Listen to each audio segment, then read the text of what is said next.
80% of salespeople are out there just, fighting over scraps. Yeah, totally. Meanwhile, the top 20% are walking away with the lion's share of the revenue. Yeah. But here's the truly wild part about that. The multiplier. Exactly. The multiplier. That top 20%, they aren't just making like a little bit more. Yeah. On average, they are making 16 times the amount of the bottom 80%. Right. 16 times. It's staggering. It is. So what exactly do they know that the rest of us don't? Welcome to today's deep dive. We're exploring the intense, highly structured inner game of persuasion, drawing from Brian Tracy's masterclass, The Psychology of Selling. And it really is a masterclass. Right. And let me tell you, if you're listening to this and you think selling is about, I don't know, slick suits and fast-talking manipulation, this is going to completely flip the script for you. It's a necessary flip, too. Yeah. I mean, to understand that 16 times multiplier, we really have to stop looking at persuasion as just a business strategy. Right. We have to start recognizing it as a psychological framework. Because this material makes a really compelling case that true influence has very little to do with moving a product from point A to point B. So what is it about then? It is fundamentally about human behavior. And before you can influence anyone else's behavior, the absolute first battleground is, well, your own mind. Your own mind. Okay, let's unpack this. Yeah, because nothing happens externally. No agreements, no revenue, no changed minds. None of that happens until your internal psychology is totally dialed in. So it's an internal battleground first.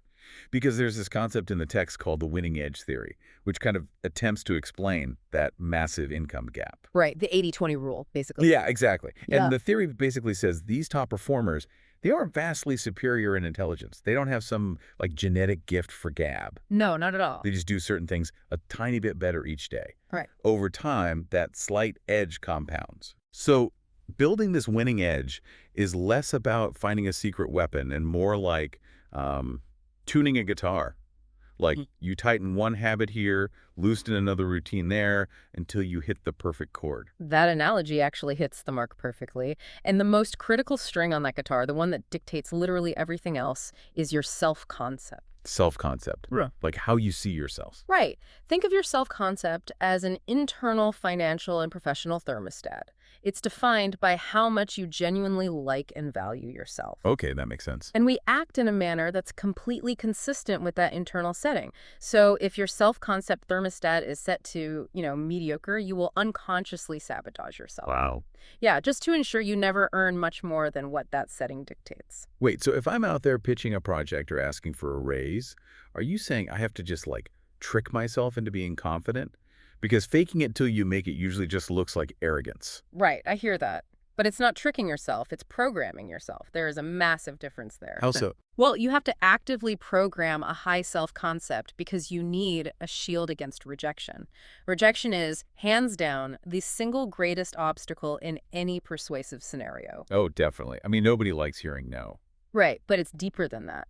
Rejection literally triggers the same pain centers in the brain as physical injury. Wait, really? The same pain centers? Yes, actual physical pain. And you cannot overcome a customer's fear of making a bad decision if you are totally paralyzed by your own fear of getting hurt, of hearing no. Okay, so how do the top 20% do it? Top performers artificially program their self-concept through really intense goal orientation. They embed their goals so deeply into their subconscious that success feels inevitable to them. Oh, wow. So the rejection just bounces off. Exactly. When you're that programmed, rejection stops feeling like a personal attack. It just becomes temporary data. Just data. It's wild to think how much of the battle is fought in an empty room before you even shake someone's hand. Oh, absolutely. But, okay, let's assume your internal thermostat is calibrated. Your self-concept is sky high. You are fearless. The moment you actually sit down with a client or a decision maker, you collide with their internal world. Which is a whole different ballgame. Right. So why do people actually open their wallets or agree to a new proposal? The fundamental rule here, according to the source, is that people do not buy products. They buy benefits. Yeah, because human beings are not primarily logical creatures. We just aren't. We like to think we are. We do, but we are emotional creatures who, occasionally use logic to justify our emotional impulses. Right. Every single buying decision, without exception, is driven by an emotional desire or a need. Only after that emotional decision is made do we scramble to find the logic. Like the specs or the data. Exactly. We need those to justify the choice to ourselves and to other people. Now, here's where I have to push back a little bit. Hmm. There's a claim in this framework that says, provocatively, quality is never the primary reason for buying anything. Yeah. It argues that quality only matters when you're comparing two identical products at the exact same price point. Right. But, I mean, if I'm buying a parachute or if I'm hiring a neurosurgeon, isn't quality literally the only thing I care about? Well, let's look at the mechanism behind that parachute purchase. Why do you care about the stitching or the material quality? Because I don't want to fall out of the sky. Exactly. You aren't buying the parachute because you admire the craftsmanship. You are buying survival. You are buying the alleviation of mortal terror. Okay, when you put it like that. All right. Survival is the raw emotion there. The customer just wants this simple, unvarnished truth about how a product or service improves their life or removes a pain point. So pitching the nylon quality first is backwards. Completely backwards. If you start pitching the high-quality nylon of the parachute before addressing the fear of falling, you're missing the point entirely. You have to uncover what the text calls the hot button. The hot button. That's the single most important emotional reason a prospect wants to act. Exactly. It's like discovering someone is buying a luxury car not for the logical gas mileage or whatever, but because they want to make a grand entrance at their high school reunion. Yes, that's the emotion. You don't sell the engine in that case. You sell the feeling of arriving. And finding that hot button, I imagine, requires intense observation. Because nobody is going to just hand you their deepest emotional insecurities on a silver platter. No, definitely not. People guard those. And if you don't uncover the real hot button, any feature you highlight might be completely irrelevant to their actual emotional landscape. Which brings up a massive logistical problem. We know people are driven by these deep emotional needs, but people are also completely distracted. Oh, more than ever. Right? They're stressed, they are checking their phones, they are thinking about what's for lunch. How do you get them to pause long enough to even uncover that hot button? Well, there is a concept here called the 30-second window. Right, where you essentially have half a minute at the beginning of an interaction to break their preoccupation. Yeah, and that 30-second window is deeply rooted in our evolutionary biology. When we meet someone new, our brains go into overdrive trying to categorize them. Like friend or foe. Exactly. Friend or foe, high status or low status. Is this person worth my time, or are they a threat to my resources? Cognitive overload happens incredibly fast. So you have to prove your worth instantly. You only have seconds to signal that you are valuable, and that signaling happens non-verbally before you ever open your mouth. For instance, physical positioning is critical here. You should never make a presentation or a pitch standing up. Really? Never. Let me guess. Because standing makes you look like you're in a rush to leave. That's part of it, but it's mainly about status and permanence. Unless you are, say, in a retail showroom, selling while standing up devalues your product. Interesting. It makes the interaction feel transient, like you are a peddler knocking on the door. Sitting down claims space. It signals that you are a consultant, an equal, and that what you have to say requires serious consideration. So the physical environment dictates the psychological weight of the conversation. Absolutely. And the body language reading goes both ways, right? Like if the prospect has their legs tightly crossed, they aren't just physically closed off. They are psychologically holding back information. Yes, they are protecting themselves.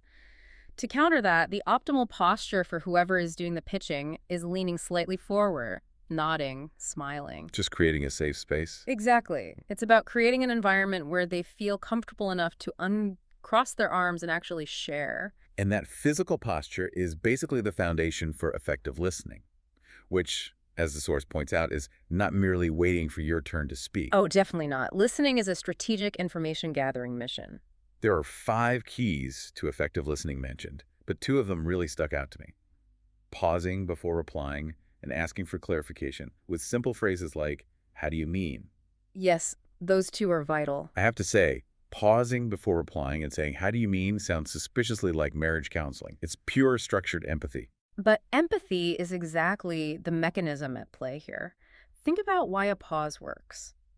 When someone finishes speaking, their brain is still processing what they just said. Okay. If you instantly jump in, you cut off their internal processing and signal that you were just waiting to talk. Which is super annoying. Right.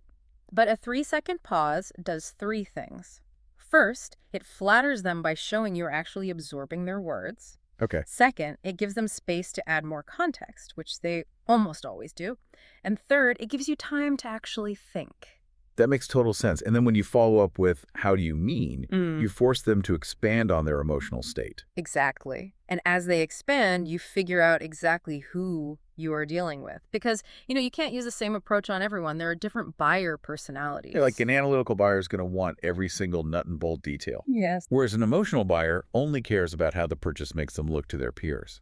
And then you have the entrepreneurial buyer who just wants practical results fast, and the apathetic buyer who just, well, never buys. Right. And if you try to sell an analytical buyer on the prestige of a product, they will totally tune you out. If you drown an emotional buyer in spreadsheets, they will just glaze over. So tailoring your gathered information to their specific personality type is way more powerful. 20 times more powerful than a generic pitch. Okay, so let's say you've executed all this perfectly. You claimed your space by sitting down. You used the marriage counseling level pause. You identified their personality type. Check. You hit the hot button. The momentum is totally there. But human nature dictates they are still going to push back. Always. They're going to throw up a roadblock. Yeah. This is the moment most people freeze. But there's a framework for navigating this called the Law of Six. Yeah, and this is crucial because the instinct is to view an objection as a personal rejection or a failure of your pitch. Like you did something wrong. Right. But structurally, there are no sales without objections. The psychological hack here is to reframe the objection as a request for more information. So when someone says, it costs too much, They are actually saying, please give me the emotional and logical justification to spend this money. oh, I see. But why limit it to the Law of Six? Because if you don't limit it, objections feel infinite and terrifying. You feel like anything could happen. Right, like a million things could go wrong. Exactly. But the Law of Six states that in any given business or industry, there are really only 6 major objections, period. 6? Usually they revolve around price, timing, authority to make the decision, need, trust, and maybe current vendor relationships. That's very manageable. It is. If you sit down and analyze your field, you can map all 6 out in advance. Once you categorize them, the fear of the unknown completely evaporates. Because you realize there is no surprise 7th objection hiding in the shadows. Right. Okay, let's tackle the heavyweight champion of objections. Yeah. Price. The rule in the text is you never mention price until the customer asks. Right. Wait for them. But when they do, and they balk, you don't just cave and offer a discount. There is this concept called the law of the excluded alternative. What is that? It's basically Economics 101. Resources are finite. When a customer buys your product, they are excluding the alternative of buying something else with that money. Right. To overcome a price objection, lowering the price is actually the weakest move. Instead, you must increase their buying desire. You have to prove that the emotional benefit of having your product so heavily outweighs the pain of parting with the money that the alternative feels unacceptable. Okay, so focus on value, not the discount. Exactly. You can even stretch the price out over time to help with this. You tell them it's not $1,000, it's 50 cents a day for the lifespan of the equipment. Oh, that makes it sound way less painful. But here's where it gets really interesting. What happens when the customer's just throwing out malicious excuses? Like, they aren't real objections about price or timing. They're just trying to rattle you, or they're in a terrible mood. How do you gracefully handle someone who is just being difficult without, escalating the tension? The most powerful thing you can do is pretend you didn't hear them. Wait, really? Just ignore them? Yes. Right. You simply smile, pause, and continue. Reacting to a malicious or purely subjective objection validates it. It gives it power in the negotiation space. However, I will say, if you are getting bombarded with subjective objections, it is a glaring diagnostic signal. It means you are talking way too much about yourself or your company, and you have completely lost touch with their hot button. Okay, so it's a cue to pivot back to them. Okay. So you've navigated the roadblocks, you ignored the noise. Now we arrive at the absolute climax of the interaction, the close. The hardest part. Notoriously the most painful part of any pitch. Why? Because that mutual fear we talked about at the beginning comes rushing back. The person pitching is terrified of finally hearing no, and the prospect is terrified of making a bad decision. The psychological tension in the room during a close is just palpable.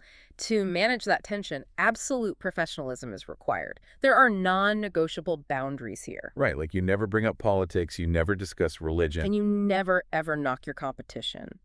Introducing any negative or controversial energy will instantly derail the delicate mental state required for a person to commit. That makes sense. Keep it positive. And you have to be hyper observant, looking for physical buying signals, like their breathing might change, they might start handling the contract, or asking highly specific questions about delivery dates. Yes, those are massive green lights. And once you spot those signals and you ask the final closing question, there is one unbreakable rule: Silence. complete silence. You ask for the business, and then you completely shut up. Hmm. The pressure of silence is vital. It is agonizing for the amateur, but it's essential for the professional. The silence forces the prospect to process the decision. If you speak, you interrupt their internal cognitive process and reset the clock. Let them think. Okay, to help structure that final moment, the book outlines specific closing techniques designed to overcome different types of hesitation. Let's rapid-fire break some of these down. Sure. First up, the puppy dog close. This is where you let the prospect take the product home or test drive it for a few days. The mechanism here is the endowment effect. Once you take a puppy home for the weekend, it becomes your puppy. The kids fall in love with it. Returning it to the store feels like a loss, and humans are hardwired to avoid loss. I love this one because it's essentially the original freemium model. It really is. Software companies do this all the time with 30-day free trials.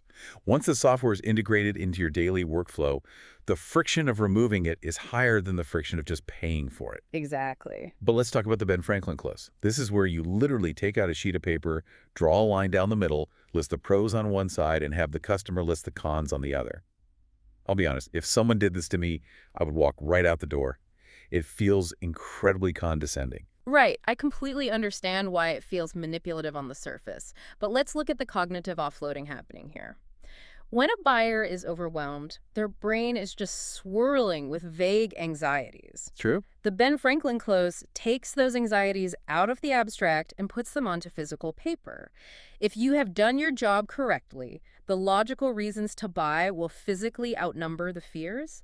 It provides visual proof to a brain that is desperately looking for logical justification for an emotional decision. Okay, I see how externalizing the anxiety could work, even if the execution has to be incredibly delicate. What about the takeaway close? This is when the prospect is hesitating and you actually halt the process and say, let's make sure we can even get this specific model for you before we go any further. That taps directly into scarcity. The moment you suggest they might not be able to have it, their desire for it spikes. Reverse psychology. Yeah. You are removing the pressure of the decision by temporarily taking the option away, which ironically makes them want to fight to get it back. And finally, the ascending close. This is a presentation designed around a series of questions that all require a yes answer. You start broad, like, do you like this color? Yes. Does this timeline work? Yes. By the time you get to the final purchase question, saying yes feels like the only natural conclusion. Right. And what ties all these techniques together is that they aren't meant to trap anyone. Okay. They're psychological tools to remove friction. They guide a paralyzed customer past their innate fear of failure, making the final yes feel safe and logical. But to run this kind of psychological gauntlet day in and day out, to constantly read body language, absorb rejection, and perfectly time a close, it requires massive mental stamina. Incredible stamina. You can't just wing it. Which brings us to the final piece of the puzzle: maintaining the engine. Sustaining that winning edge requires really aggressive time management and continuous learning. The stark reality is that you are only truly working when you are face-to-face with a prospect. Everything else is just preparation. The guideline here is to spend 75% of your time actively prospecting until you are simply too busy servicing existing clients. Just grinding it out. And while you're doing that, you turn your commute into what Tracy calls a university on wheels. You listen to audio programs, deep dives, whatever you can to constantly upgrade your mental software. Never stop learning. But the absolute best tool for mental stamina mentioned here is something called the 20-idea method. This is a phenomenal exercise in creative persistence. Have you ever tried it? I haven't, but reading about it blew my mind. You write your most pressing problem as a question at the top of a blank page. Like, how can I double my closing rate? Or how can I get my boss to approve this budget? Yes, and then you force yourself to write 20 distinct solutions to that exact question. I challenge everyone listening to try this today, no matter what field you are in. Think about a problem you are facing. Write it down. The first 5 answers are going to be obvious. Very easy. The next 5 will require some real thought. Answers 11 through 15 will be agonizing.